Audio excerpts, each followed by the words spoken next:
I hope you're ready for some ill logic. Last time we went over the Buffalo Bouffalons draft for Season 8 of the Wooper Club League.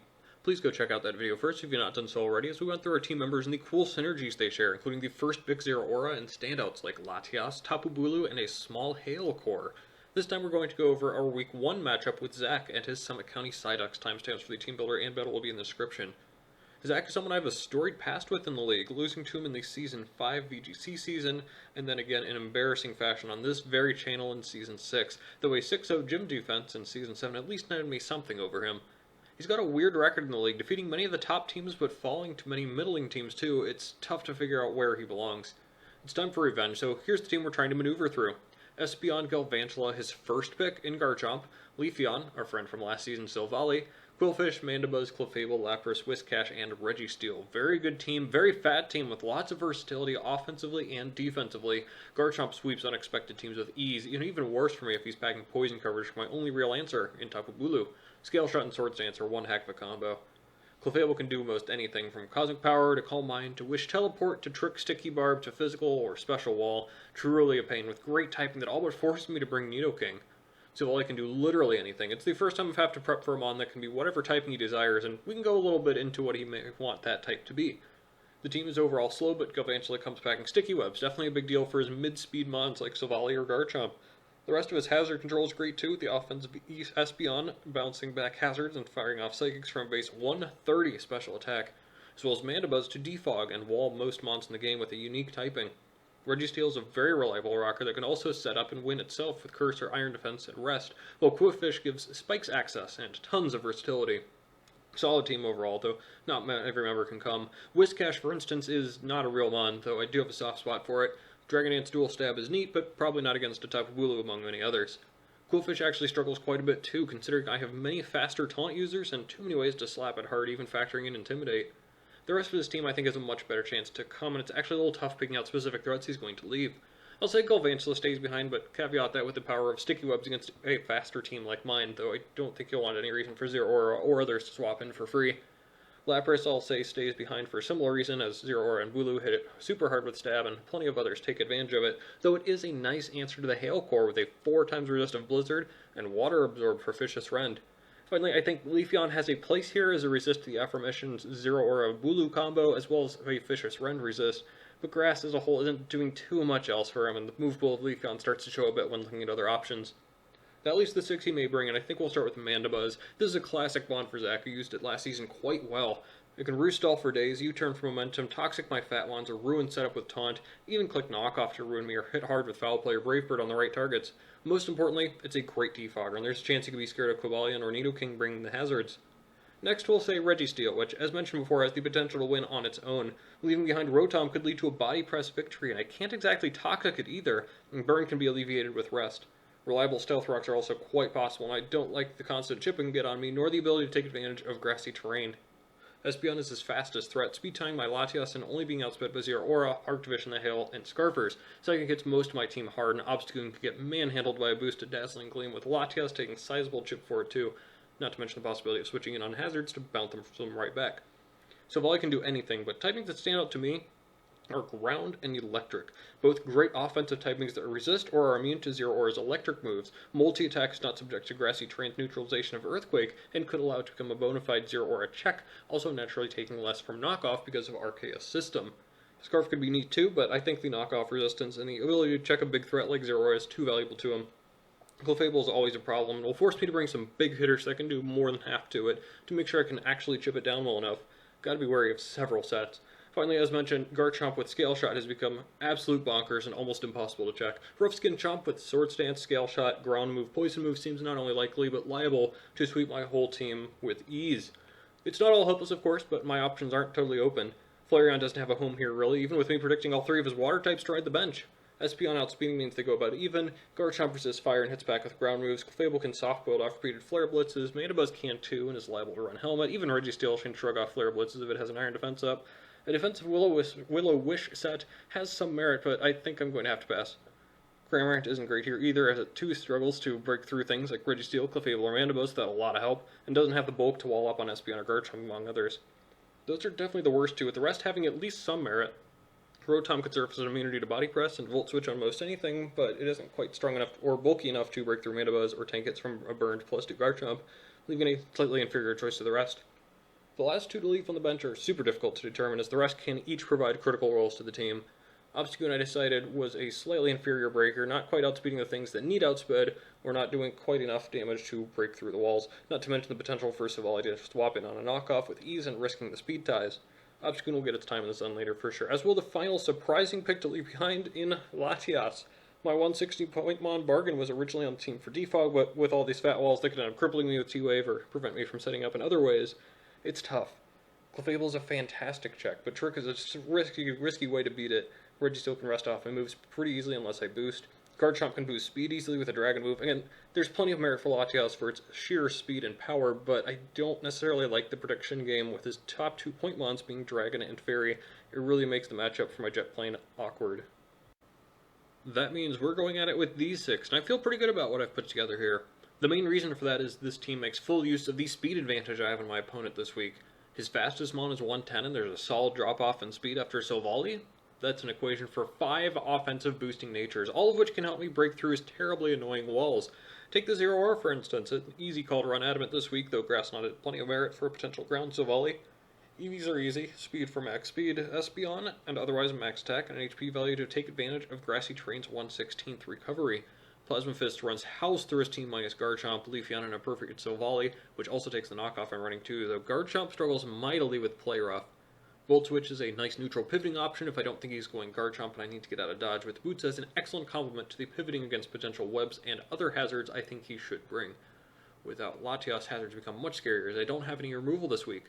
Maybe we can even bait him into laying them down early and take advantage of the fact that we don't really hurt from them as much as he thinks we will. Take Tapu Bulu, for example, who is absolutely necessary for Garchomp, but rocking a Kabaya Berry for the anticipated Poison Jab coverage Garchomp should be bringing.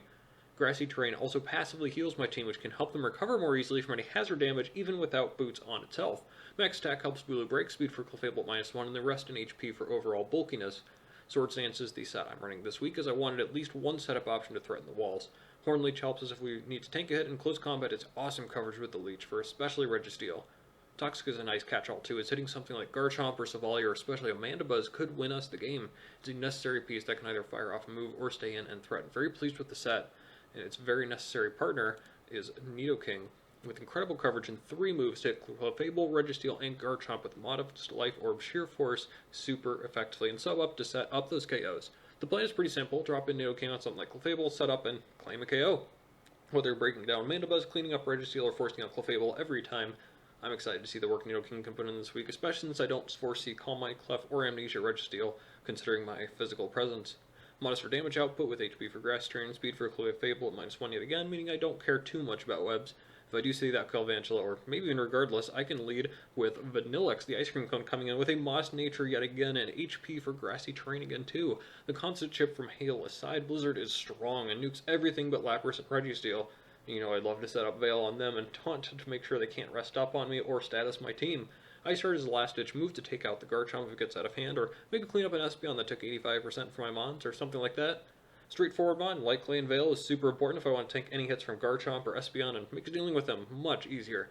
Not to mention maybe keeping a sub up on Nidoking, giving Bulu a chance to SD or letting in another sweeper, like my Boots Arctivish, which can also outspeed that Espeon while in the hail without caring about webs slowing it down or hazards chipping away at it. My third Adamant Mon clicks Vicious Runs relatively easily, and we're seeing the synergy between Zero Aura's strong electric moves and Arctivish's water nuke.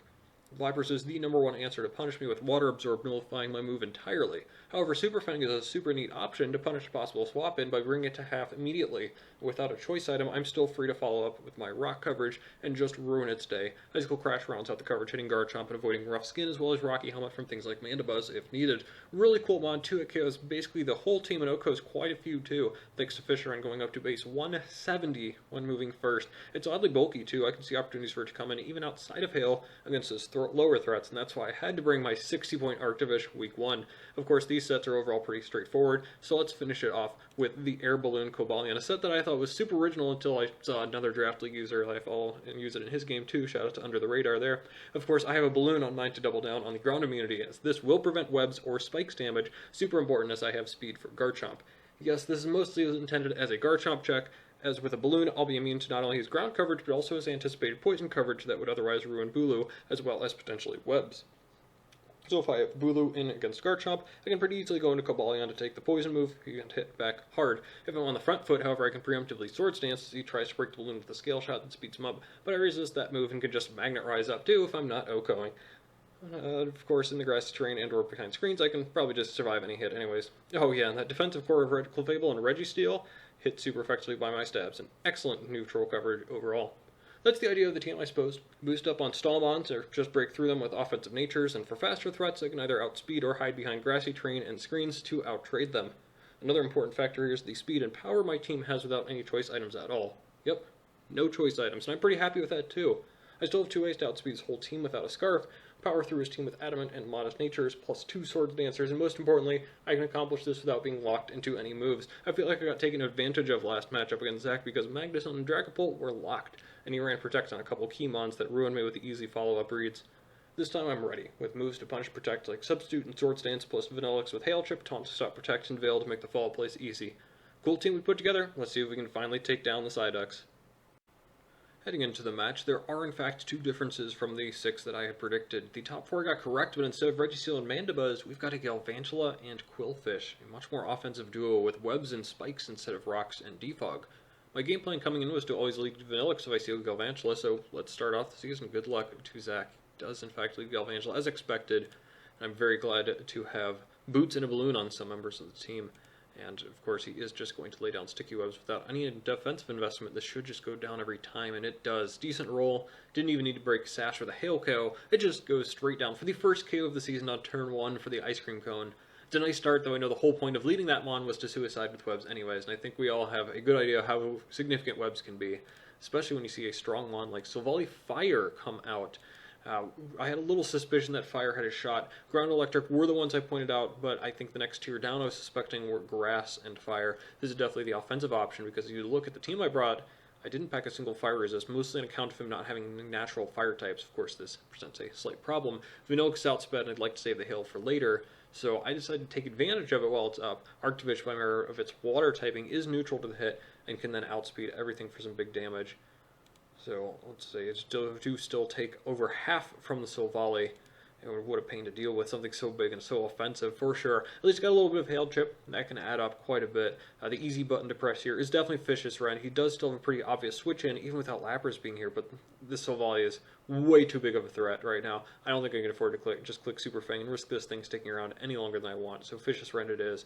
He does swap into Quillfish, and it does have Intimidate, and it does only take a third from Fish's Rend. Luckily, no Rocky Helmet, but also, unfortunately, it's a bulkier variant with Black Sludge to negate the hail damage. At this point, I decide I can just take the layer of spikes that should be coming in, because I can't exactly afford to switch much of anything into this that I would like to take a hit. So the safe play, I think, is just going to be to Fish's Rend a couple more times until the hail is gone. Of course, a bit of a risk to let Arctovish just go down, but if he just sets up spikes, I can always bring Arctovish back in later for another run of terror with a much weaker Quillfish as his answer. Or I could get the crit. This is a big deal. I cannot lie. I'm sorry, Zach. Critting through the Intimidate and getting what looks like at least a moderate roll. Look, it takes down Quillfish immediately. No spikes, no poison jab, whatever he was going for. That stings. I get it. That changes the game greatly. I think the immediate KO from Vanillix was a tone setter, but this crit really took the wind out of his sails and makes it incredibly tough to mount to come back anymore. Up 6-4 with only webs on my side and Arctovish at half. That's an incredible lead early. That was partially mounted on the back of a crit. I'll take it, but I would have loved a match without those hacks. We'll see, I guess, with another good roll. Quillfish may have just gone down anyways in 2 hits with only a layer of spikes down. Anyways, on the last turn of Hail, he's going to bring Clefable to soak up a hit, which does well considering the Intimidate, which means I only do 39%. Heals it right back up, less than half. I may outspeed with Fishes still, but I'm going to need to get out of here for now.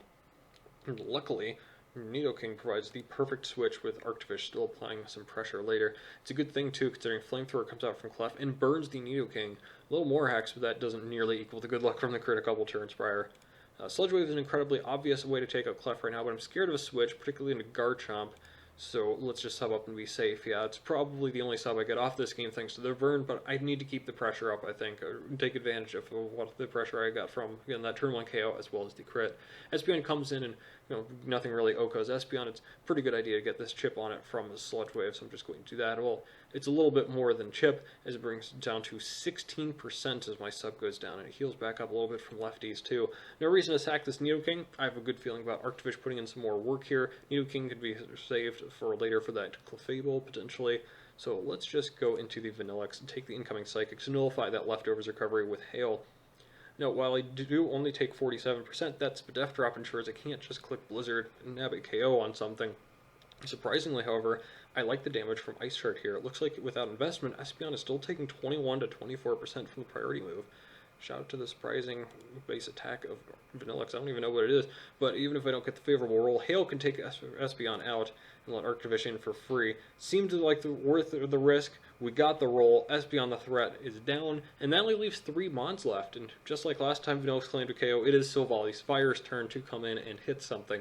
I don't have much left that can take a hit, though Arctivish can, of course, come in and get the revenge KO.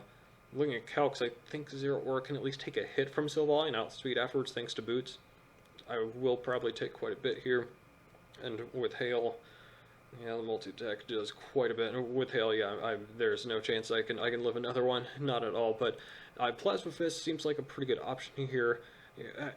I don't have anything I can swap into Silvally Fire, right? Bulu and Cobalion are good Garchomp answers, as well as Clefable answers, thanks to Sword Stance. Nidoking isn't doing much, but it doesn't need to be sacked quite yet when it's a nice Clefable answer. The Hail Core is still needed for one more run with Arctivish, which provides another Garchomp answer. Heck, I bet the worst one I have at this point is Zero Aura. So Plasma Fest, I think, is just fine.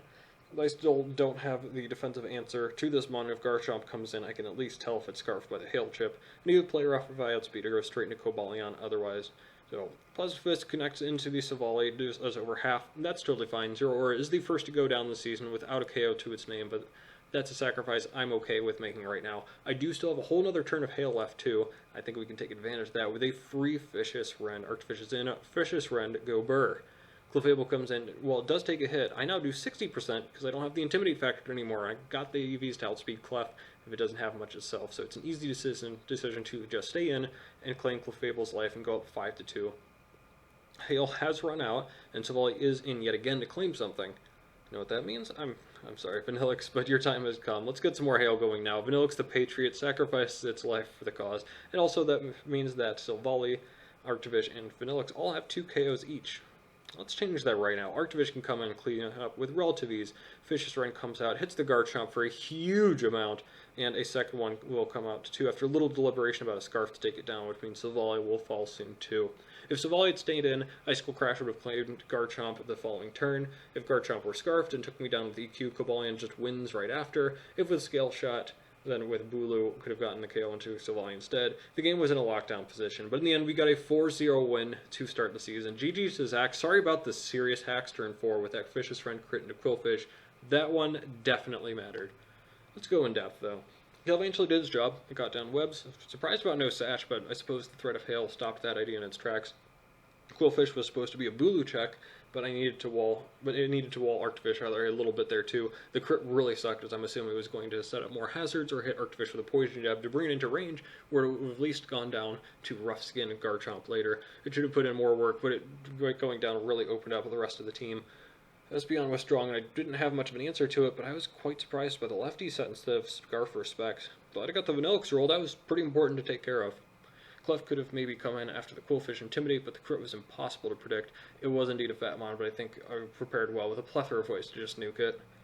Garchomp didn't come out until the end, which I was very thankful of, as it was my biggest worry in prep.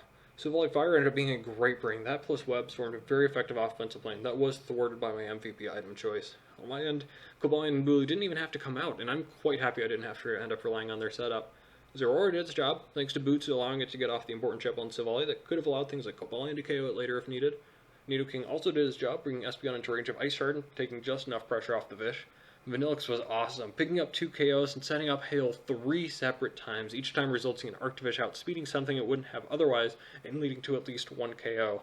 And speaking of, Arctivish is the KO leader after week 1, thanks to the 4 it picked up this week, with some help from a crit, of course. Arctivish was the MVP mon for sure, but also Boots was 100% the correct play. This is starting to show me why this item is sometimes considered ban-worthy, as I was able to keep my fish speedy and strong, taking out Quillfish, Clefable, Garchomp, and Silvally by clicking only Fish's Rend.